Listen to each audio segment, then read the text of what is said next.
때는 말 그대로 대륙의 카오스 그 자체인 춘추 전국 시대. 별의별 만화 같은 설정과 캐릭터들이 난무하며 전쟁하고 배신하고 죽이고 아첨하고 아주 연병들을 떨면서 죽고 죽이는 와중에 그 언저리 어딘가에서 이리저리 돌아다니면서 돈을 버는 상인이 하나 있었습니다. 여러 곳으로 가면서 물건을 싸게 사서 비싸게 팔아 천금을 쌓아두었다고 전해지는 묘하게 범상치 않은 거상이었던 이 사람은 바로 여불위라는 이름을 가지고 있었습니다. 엄청난 수완으로 돈을 많이 번 그냥 상인. 하지만 휴양제 이야기를 할 때 이 사람은 빼놓을 수 없는 매우 중요한 인물로 세계사에서도 매우 드문 거물이었습니다. 여기저기를 오가면서 장사를 하던 거상 여부리는 어느 날 조나라의 수도인 한단에서 장사를 하던 중 그의 인생에서 매우 중요한 인물을 만나게 됩니다. 당시 한단에는 강대국 그 자체인 진나라 소양왕의 태자 안국군의 아들 조이인이 인질로 있었는데 우연히 여부리는 그와 처음으로 만나 인생 최대의 베팅을 하게 됩니다. 바로 그에게 대뜸 500금을 주고 후원자를 자처한 것이죠. 당시 이인은 태자 안국군의 아들이기는 했지만 서자였고 뿐만 아니라 권력 서열에서도 밀려난 처지였습니다. 게다가 그의 어머니인 하씨도 총애를 받지 못해 눈밖에 난 상황이었기에 사실 소양왕이나 안국군이나 그가 이권 없건 큰 영향력이 없었습니다. 그런데 이런 이인을 딱 한 번 만나보고 여부리는 그의 잠재성을 꿰뚫어보고 황제라 여기며 그를 지지합니다. 재산을 다 털어서 그에게 투자한 것이죠. 당시에 그냥 살았어도 초부자로서 잘 살았을 텐데 당시 순위권 밖에 나 있는 거기다 인질로 잡혀있는 이인에게 풀베팅 올인을 시전한 것이죠. 엄청난 결단이 아닐 수 없습니다. 잃을 게 많아진 위치에서 미친 듯한 베팅이었습니다. 이인은 이인대로 영문 모를 여부리에게 당황했을 테지만 결국 자신을 왕으로 만들어주면 막대한 보상을 주겠다고 하며 그와 뜻을 같이 하게 됩니다. 여부리는 그를 위해 자산을 다 쏟아부으면서 이리저리 움직였고 자신의 첩이었던 조희를 이인에게 바쳤습니다. 그리고 이 조희와 이인에게서 태어난 자식이 바로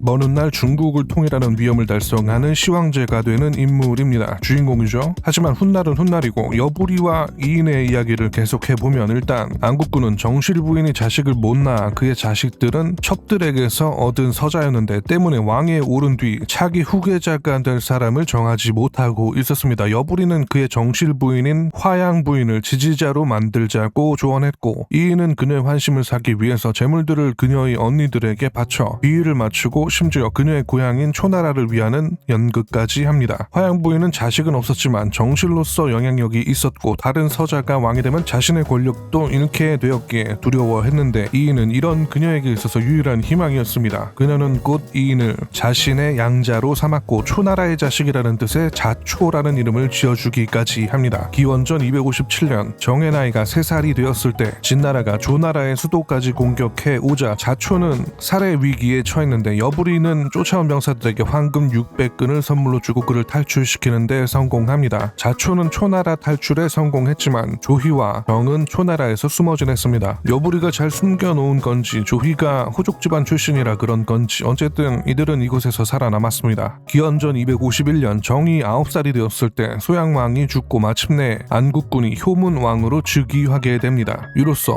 정의 아버지인 자초도 태자가 돼버리고 조나라도 자초를 두려워해서 그의 가족인 조희와 정을 진나라로 보내게 됩니다. 참고로 개판 시대 아니랄까봐 효문왕은 즉위한 지 3일 만에 병사해버리고 자연스럽게 태자였던 자초는 진나라의 장양왕이 되었습니다. 불모지에 보내졌던 떨거지 왕족을 당시 중원 최강의 진나라 왕으로 만드는데 성공한 여부리는 풀베팅 투자에 대성공을 하면서 승상이 되어 부와 권력 모두를 얻게 되었습니다. 여부리는 한순간에 상인에서 진나라 정계의 실세가 됩니다. 여기까지도 드라마인데 앞으로 드라마의 연속이 계속됩니다. 이렇게 힘들게 기적을 일으키면서 왕위에 오른 장양왕 역시 시대가 개판이라서 그런 건지 3년 만에 푹 죽어버리고 맙니다. 완전 미쳤죠? 얼떨결에 정은 13살에 진나라의 왕이 됩니다. 다만 정은 왕이었지만 어렸고 풀베팅에 성공해서 실세를 거머쥔 여부리는 이제 어린 왕을 보필한다는 명분으로 승상을 넘어 상방이라는 자귀에 올라갑니다. 왕의 아버지와 같다는 칭호도 받으며 섭정을 했으니 사실상